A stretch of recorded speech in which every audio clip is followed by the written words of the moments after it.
وہ اس کے پاس گیا، دونوں ہاتھ اس کے کندھے پر رکھتے ہوئے اس کی آنکھوں میں جھانک کر پوچھا، پریتی کیا ہوا تجھے، ایسا کیوں؟ اس نے پریشانی میں پوچھا اور وہ اس کی طرف دیکھتا رہا۔ وہ کچھ دیر اس کی آنکھوں میں دیکھتی رہی، پھر ایک دم سے اس کے سینے کے ساتھ لگ کر رونے لگی۔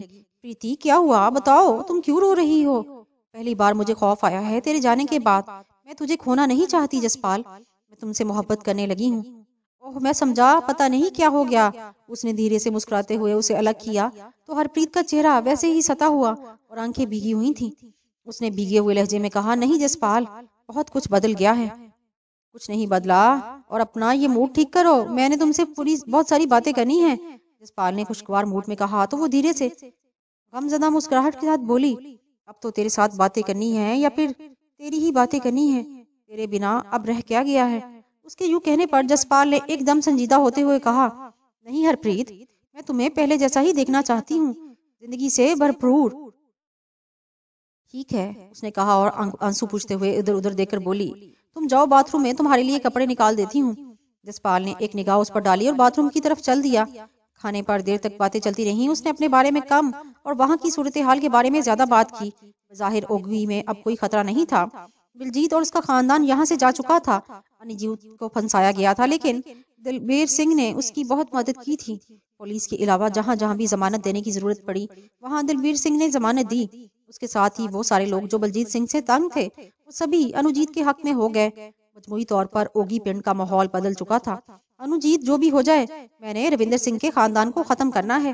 بلجیت کے بارے میں معلوم ہے کہ وہ اب کہاں ہے، دہلی کے کس ہسپتال میں ہے یا؟ میں نے ابھی بات ادھوری چھوڑ دی تو انوجیت بولا، وہ نہ زندوں میں ہے نہ مردوں میں، میرے خیال میں وہ زیادہ سزا بھگت رہا ہے، اپنے باپ کے پاس دہلی ہی میں ہے، مجھے تو یہی معلوم ہے، آگے رب جانے۔ چل ٹھیک ہے، میں پتہ کر لوں گا، میں نے سوچتے ہوئے لہجے میں کہا تو ہرپریت نے جسپال کی طرف بڑے غور سے دیکھا جس کی اسے سمجھ نہیں آ سکی۔ کھانے کے بعد جسپال اپنے کمرے میں چلا گیا۔ اس کے ذہن میں جمال تھا، نہ جانے اب وہ کہاں ہوگا۔ روہی میں جو ایک ساتھ وقت گزرا تھا اس باعث جمال کی سی عادت ہو گئی تھی۔ وہ اکیلا بڑا آئندہ آنے والے دنوں کے بارے میں سوچ رہا تھا کہ کیا کرنا ہوگا۔ بلجیت کی حالت کے بارے میں جان کر نہ تو اسے افسوس ہوا تھا اور نہ خوشی، شاید وہ اسے اپنے ہاتھوں سے مارنا چاہتا تھا۔ انہی خیالوں میں کھویا ہوا تھا کہ ہرپریت ایک چھوٹے سے ٹرے میں چائے کے مگ رکھے آ گئی۔ اس نے خاموشی سے بیڈ پر ٹرے رکھی اور اس کے پاس بیٹھ گئی۔ وہ چند لمحے اس کی طرف دیکھتا رہا، پھر بولا، ہرپریت تمہیں کیا ہو گیا ہے؟ کہاں گئے تمہارے وہ دعوے؟ ایک گولی کھا کر تم اتنا بدل گئی، کیا اب موت سے ڈر لگنے لگا ہے؟ یہ سن کر وہ چند لمحے جسپال کے چہرے پر دیکھتی رہی، پھر اس کے چہرے پہ افسردگی چھلک رہی تھی۔ جسپال، میں اب بھی ویسی کی ویسی ہی ہوں، لیکن افسوس میں ہوں کہ مجھے یہ گولی اس لیے لگی کہ میں تیرے ساتھ تھی، اس مقصد کے لیے میں زندہ ہوں، یہ گولی اس کے لیے مجھے نہیں لگی، میں اپنے مقصد سے ہٹ گئی تھی، شاید رب کو میرا یہ عمل پسند نہیں آیا، میں عورت ہوں، میرے بھی جذبات ہیں، میں چاہے جتنی بھی سخت ہو جاؤں، فطری طور پر محبت تو میرے اندر ہے نا۔ تیری جدائی نے مجھ پر یہ راز انکشاف کیا تو مجھے لگا میں ناکام ہو گئی۔ پریتی، میں تیری ساری باتیں مانتا ہوں، لیکن مجھے بتا اس میں میرا دوش کیا ہے؟ اور جہاں تک تیری ناکامی کی بات ہے تو یہ جان لے میرا مقصد پورا ہو گیا تو میں تیرے مقصد کے لیے لڑوں گا، اس کے مجھے آگہی ہو گئی ہے۔ سچ جسپال، تو سکھی کے لیے لڑے گا؟ اس نے خوشگوار حیرت سے کہا، ہاں پریتی، مجھے لڑنا ہوگا، لیکن اس طرح نہیں جیسے یہاں کے لوگ جرم کے راستے پر چل پڑے ہیں، بلکہ میں سمجھتا ہوں انہیں جرم کے راستے پر ڈال دیا جاتا ہے۔ کوئی بھی حریت پسند تنظیم جب جرم کے راستے پر ڈال دی جائے تو نہ صرف اپنا مقصد کھو بیٹھتی ہے بلکہ وہ اپنی قوم کا نقصان کرتی ہے۔ میں سمجھی نہیں تم کیا کہنا چاہ رہے ہو؟ ہرپریت نے اس کے چہرے پر دیکھتے ہوئے پوچھا۔ دیکھ، اس وقت ہتھیاروں کی لڑائی بہت پیچھے رہ گئی اور دشمن نے بڑے گہرے وار کر دیے ہیں سکھ قوم پر، شراب کو ان کی رگوں میں ایسے ڈال دیا کہ وہ اس کے بغیر زندہ رہنے کا تصور نہیں کر سکتے۔ گانوں کے ذریعے، فلموں کے ذریعے اور نہ جانے کس کس طرح ان کے اندر جواں مردی کی علامت شراب پینا بتایا گیا ہے، اور سکھ قوم شراب پی رہی ہے۔ تجھے معلوم ہے پورے بھارت میں سب سے زیادہ شراب پنجاب میں پی جاتی ہے۔ کھوکھلا کر کے رکھ دیا ہے سکھ قوم کو، بندوق اٹھانے کے قابل نہیں چھوڑا۔ سنت جنرل سنگھ بھنڈارا والا کا جو پیغام ہے، اب سکھ نوجوان اس سے دور بھاگتے جا رہے ہیں۔ تو خود بتا، ساکا 84 کے نام سے کس قدر شرمناکی محسوس کرتے ہیں؟ نام نہیں لیتے، صرف تیسری نسل کے لوگ ہیں جو انتقام کے چکر میں ہیں۔ پھر اس کے بعد کیا ہے؟ کچھ بھی نہیں۔ تمہارا مطلب ہے پہلے سکھ قوم کی ذہن سازی کی جائے؟ ہرپریت نے کہا۔ تو اور کیا، سکھ قوم کی قوت جن نظریات سے تھی وہ ختم ہو رہی ہے۔ اب دیکھو ساکا 84 سکھ قوم کے خلاف ہوا اور سکھوں کے روحانی مرکز ہرمندر صاحب میں ہوا۔ سکھ قوم کا قتل عام ہوا سکھوں ہی کی عبادت گاہ میں۔ اب سکھ قوم اپنی ہی عبادت گاہ میں اس سانحہ کی یادگار نصب کرنا چاہتی ہے ہرمندر صاحب میں، لیکن نہیں کر پا رہے۔ اپنی ہی عبادت گاہ میں اپنی ہی یادگار نصب نہیں کر پا رہے پریتی۔ وہ کون سی قوت ہے جو ایسا نہیں کرنے دے رہی؟ وہ دشمن نہیں بلکہ اپنے ہی ہیں، ہم میں اتحاد نہیں۔ اس سے ہی اپنی قوت کا اندازہ لگا لو۔ تو بڑی مایوسی والی باتیں کر رہا ہے جسپال۔ وہ واقعتاً مایوسانہ لہجے میں بولی، جب تک بیماری کا علاج نہ ہو علاج کیسے ہوگا، علم نہ ہو علاج کیسے ہوگا؟ میں تو حقیقت بیان کر رہا ہوں۔ آج بھی سکھ 1.25 ہندوؤں پر بھاری ہو سکتا ہے، لیکن اس کے لیے بابا جی مہاراج کے خیال کو اپنانا ہوگا۔ میں جو سوچ رہا ہوں میں تجھے بتاؤں گا، لیکن یہ زمینیں اور جائیداد میرے نام ہو جائے۔ مایوس نہیں ہونا، ہم فریڈم فائٹر ہیں اور رہیں گے، لیکن ہمارا اپنا انداز ہوگا۔ سکھ تنظیمیں جو کرتی ہیں وہ کرتی رہیں، وہ ان کا کام جو ہم اپنا کام کریں گے۔ جسی جی ایک بات کہوں؟ وہ بڑے پیار سے بولی۔ بولو، اس نے کہا۔ تیرے لہجے میں اور بات کرنے میں بڑا اعتماد آ گیا ہے۔ کہاں رہا ہے تو اتنے دن؟ اس نے پوچھا۔ میں نے بڑی اذیت میں وقت گزارا، کسی بھی لمحے زندگی ختم ہو سکتی تھی۔ یہ واہ گرو کی مہر ہے کہ اب تمہارے سامنے زندہ ہوں۔ موت کو اپنی نگاہوں کے سامنے دیکھ کر اعتماد آ ہی جاتا ہے، جسپال نے کہا اور چائے کا مگ اٹھا کر لمبا سپ لیا۔ ہرپریت نے بھی مگ اٹھا کر چائے کی چسکی دی اور چند لمحے سوچتی رہی، پھر بولی، ایک وقت کے لیے تو ایسا لگا تھا کہ سب کچھ ختم ہو جائے گا، پر نہیں، واہ گرو ہم سے کام لینا چاہتا ہے۔ وہ سارے کام ہو جائیں گے، پر تو وہ پہلے والی ہرپریت بن جا، شوخ و چنچل۔ جسپال نے کہا تو وہ ایک دم سے ہنس دی۔ وہ اس کی طرف دیکھتا رہ گیا اور پھر بولا، کل صبح تیار رہنا، ہم نے جلندھر جانا ہے، وہاں کے پولیس چیف سے ملاقات ہے، ہو سکتا ہے ہمیں دہلی بھی جانا پڑے اپنے سفارت خانے۔ تو جہاں رہے گا میں تیرے ساتھ رہوں گی جسپال۔ یہ کہتے ہوئے وہ اس کے بالکل قریب ہو گئی۔ جسپال نے بھی اسے سہارا دے دیا۔ وہ دونوں بیٹھ کے سہارے لگ کر بیٹھ گئے، پھر خاموشی سے چائے پیتے رہے۔ مگ ایک طرف رکھ کر وہ بولی، میں نے سوچا بھی نہیں تھا کہ ہم یوں بچھڑ کر پھر ایک ساتھ یوں بیٹھیں گے، حسرت ہی ہو گئی تھی۔ اب تو اپنے ذہن سے سب کچھ نکال دے، ساری مایوسی ایک طرف رکھ دے اور صرف یہ سوچ کہ آئندہ آنے والے دنوں میں کیا ہو سکتا ہے اور اس سے ہم نے نبرد آزما کیسے ہونا ہے۔ یہ کہہ کر جسپال نے اسے مزید قریب کر لیا۔ وہ اس کی باہوں میں یوں پھیل گئی جیسے برسوں سے ترسی ہوئی ہو۔ اس کا بدن ہولے ہولے کانپ رہا تھا، جبکہ جسپال اس کو حوصلہ دینے کے انداز میں تھپکی دینے لگا۔ صبح میری آنکھ کھلی تو ابھی اندھیرا تھا، میں کچھ دیر بیڈ پر کسمساتا رہا، پھر اٹھ کر باتھ روم میں گھس گیا۔ میں فریش ہو کر یہی سوچ رہا تھا کہ کچن تک جاؤں اور چائے بنا کر پیوں، اتنے میں دلجیت کور اندر آئی اور اس کے ہاتھ میں جوس کا گلاس تھا، جبکہ دوسرا وہ خود پی رہی تھی۔ اس نے وہ جوس کا گلاس میری جانب بڑھا دیا تو میں نے پوچھا، تجھے کیسے معلوم کہ اس وقت مجھے کچھ پینے کی طلب ہو رہی تھی؟ یہ کہہ کر اس نے گلاس تھام لیا۔ صبح اٹھنے کے بعد ہر بندے کو بھوک لگتی ہے، یہ فطری سی بات ہے، انار کا جوس ہے، پی لو، اس نے کہا اور صوفے پر بیٹھ گئی۔ اس وقت بھی وہ انتہائی مختصر لباس پہنے ہوئے تھی۔ میں نے اس کی طرف دیکھ کر کہا، اور تجھے معلوم ہو گیا کہ میں اٹھ گیا ہوں؟ یہ عمارت میرے کنٹرول میں ہے، یہاں جو ہوتا ہے مجھے معلوم ہوتا ہے۔ خیر تم یہ جوس انجوائے کرو، ڈرائنگ روم میں آؤ۔ یہ کہہ کر وہ اٹھ گئی۔ میں ہلکے ہلکے سپ لیتا ہوا کھڑکی میں آن کھڑا ہوا۔ باہر صبح کی سفیدی نمودار ہو رہی تھی۔ میں نے بڑے سکون سے جوس ختم کر کے گلاس سائڈ ٹیبل پر رکھا اور ڈرائنگ روم کی طرف چل دیا۔ دلجیت کور گہرو رنگوں کے شلوار قمیض میں تھی، سر پر دوپٹہ تھا اور مجھے اشارہ کر کے سیڑھیاں چڑھتی چلے گئی۔ میں اس کے پیچھے لپکا۔ وہ ایک ہال نما کمرہ میں داخل ہوئی۔ سامنے ہی ایک سکھ گیانی بیٹھا ہوا تھا، اس کے سامنے چند نوجوان لڑکے اور لڑکیاں بیٹھے ہوئے تھے، لڑکے ایک طرف جبکہ لڑکیاں دوسری جانب۔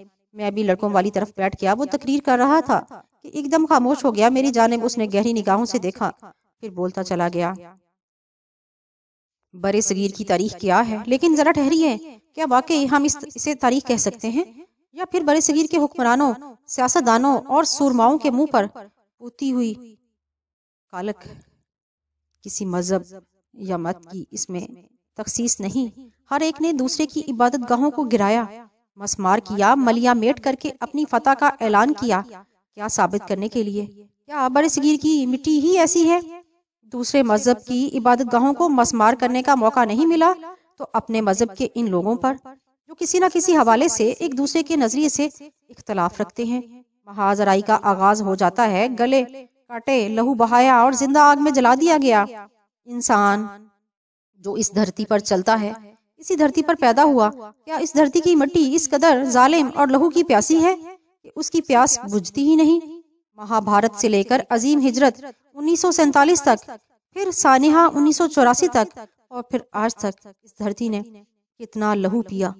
سوال یہ ہے کہ دھرتی پیاسی ہے یا اس دھرتی پر پیدا ہونے والے انسان کی سوچ میں لہو بہانے کی پیاس ہے؟ 1947 میں برصغیر میں لکیر کھینچتی بے حساب انسانی خون بہا۔ ان دنوں بارشیں اور سیلاب آنے کی وجہ سمجھ میں آئی، لیکن اب بھی سمجھ میں نہیں آتی وہ دھرتی کی ماتھی پر کالک کو صاف کرنے کے لیے تھا یا لہو بہانے والے ذہنوں پر سے؟ لگتا تھا کہ شاید اب اس دھرتی کے لوگ سنبھل جائیں گے، اتنا لہو، لیکن نہیں، لہو پھر بھی بہا، لکیر کے اس پار بھی اور لکیر کے اس پار بھی، اور اب تک بہہ رہا ہے۔ آسمان حیران ہے، دھرتی پریشان ہے، اور یہ سب مذہب کے نام پر ہو رہا ہے۔ وہ سارے مذہب جو امن، آشتی اور بھائی چارے کے علمبردار ہیں، کیا مذہبی وچار نہیں سمجھیں گے، یا پھر ہم ان اخلاقی ضابطہ حیات کو سمجھنے میں غلطی کر رہے ہیں؟ بہتا ہوا لہو اب بھی یہ سوال کر رہا ہے، یہ دھرتی لہو کی پیاسی ہے یا اس دھرتی پر پیدا ہونے والے انسان؟ سوال یہ ہے کہ اس سوال کا جواب ہم کس سے لیں، کیونکہ سبھی اپنے آپ کو حق پر سمجھتے ہیں، کوئی بھی خود کو ناحق نہیں سمجھتا، سبھی کے پاس دلائل کے انبار ہیں، اور المیہ یہ ہے کہ سبھی اپنے اپنے مذہب سے دلائل لیتے ہیں۔ جو قوم بہکتی ہے وہی لہو کا خراج دیتی ہے، یہ تاریخ ہے۔ کیا ہم سارے مل کر یہ نہیں سمجھ سکتے کہ یہ لہو صرف اور صرف منافقت سے بہتا ہے؟ انسان کا سب سے بڑا دشمن منافق ہے۔ چانکیہ کا پیروکار کون ہے؟ کون سازش کرنے کی تعلیم دیتا ہے؟ کون سا مذہب یا مت منافقت کی باقاعدہ تربیت دیتا ہے؟ جب یہ پہچان لیا جائے تو لہو بہانے والے کی سوچ بھی واضح ہو جائے گی۔ منافق اندر سے کچھ اور ہوتا ہے اور باہر سے کچھ اور، وہ اپنوں کو بھی نقصان پہنچاتا ہے اور دشمن کو بھی، یہی شیطانیت ہے، اور ہمیں اس کے خلاف ہی لڑنا ہے۔ یہاں معاملہ مذہب اور مت کا نہیں رہ جاتا بلکہ انسانیت کا ہے، انسان جو سچے رب کی سہنی تخلیق ہے۔ گیانی کہہ چکا تو چند لمحوں کے لیے خاموش ہو گیا، پھر کچھ دیر سکھ مت کے مطابق بات کر کے اٹھ گیا۔ ناشتے کی میز پر سبھی تھے، بالکل خاموش، ایک دوسرے سے اجنبی۔ میں نے ایک نظر سب کو دیکھا، وہ نوجوان لڑکے لڑکیاں تھے جو کچھ دیر پہلے گیانی کی بات سن رہے تھے۔ ناشتہ ختم کرتے ہی دلجیت کور نے سب کو مخاطب کرتے ہوئے کہا، آپ سب لوگ صحافیوں کے روپ میں شہر میں پھیل جائیں گے، پورا امکان ہے کہ شہر میں جلوس نکلے گئے، احتجاج ہوگا، ممکن ہے توڑ پھوڑ بھی ہو۔ آپ نے کرنا یہ ہے کہ احتجاجی جلوس نکالنے والے جو چند لوگ ہوتے ہیں ان کی تصاویر اور ویڈیو بنانی ہے، دیکھنا یہ ہے کہ وہ کون لوگ ہیں جو عوام کو حرکت میں لائے ہیں۔ ظاہر ہے ان میں پولیس کے علاوہ خفیہ کے لوگ بھی ہوں گے، وہ بھی تو ٹریپ کرنے کے چکر میں ہوں گے۔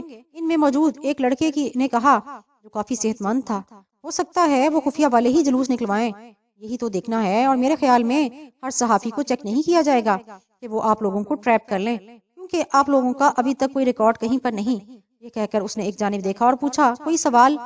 دل کے پوچھنے پر کسی نے کوئی بات نہیں کی تو اس نے سب کو جانے کا اشارہ کیا۔ سب جا چکے تو میری طرف دیکھ کر بولی، آؤ تمہیں جالندھر شہر کی سیر کروا کر لاؤں۔ چلو، میں نے کندھے اچکاتے ہوئے کہا، اور میں اس کے ساتھ اٹھ گیا۔ ہم پورچ میں آئے تو ایک سفید رنگ کی کار وہاں کھڑی تھی، بلا شبہ رات والی کار کہیں ٹھکانے لگا دی گئی ہوگی۔ ہم اس کار میں بیٹھے اور چل دیے۔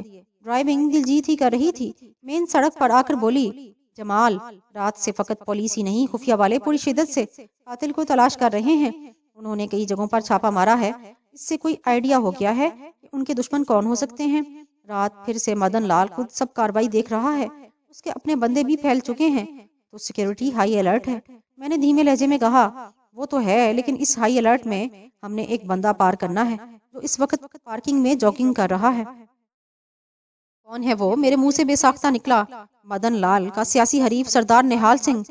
اب یہ مت کرنا کہ وہ بیچارہ کیوں مارا جائے گا، وہ بیچارہ نہیں ہے، یہ سکھ قوم کا وہ ناسور ہے جس نے سکھوں کی جوان نسل کو مروایا۔ آخری لفظ کہتے ہوئے اس کے لہجے میں نفرت بھر آئی تھی۔ میں خاموش رہا۔ اس وقت مجھے عجیب سا محسوس ہوا کہ میں ایسے بندوں کو کیوں ماروں جس کا مجھ سے براہ راست کوئی لینا دینا نہیں۔ میں یہی سوچ رہا تھا کہ وہ بولی، اور پتہ ہے کہ وہ بندہ ہے جو پاکستانی پنجاب میں راہ کی دہشت گرد کاروائیوں میں سلاح کار ہے۔ جو لوگ پلاننگ کرتے ہیں یہ ان میں سے ایک ہے۔ پھر تو اسے اغوا کر کے میں نے کچھ کہنا چاہا تو وہ بولی ایسا بھی ہوگا آگ لگ جائے تو جنگل کے بندر اپنے ٹھکانے چھوڑتے ہیں، ان میں طرح طرح کے جانور ہوتے ہیں، میں بتاؤں گی کہ وہ کون ہے جسے اغوا کر کے تم اپنا مقصد حاصل کر سکتے ہو، لیکن ابھی وہ چھپا ہوا ہے، میں بعد میں بتاتی ہوں تفصیل سے۔ اوکے، میں نے کہا اور ارد گرد دیکھنے لگا۔ اس وقت گاڑی شہر کے طویل پل پر سے گزر رہی تھی۔ کافی جدید روپ لے لیا تھا جلندر شہر نے۔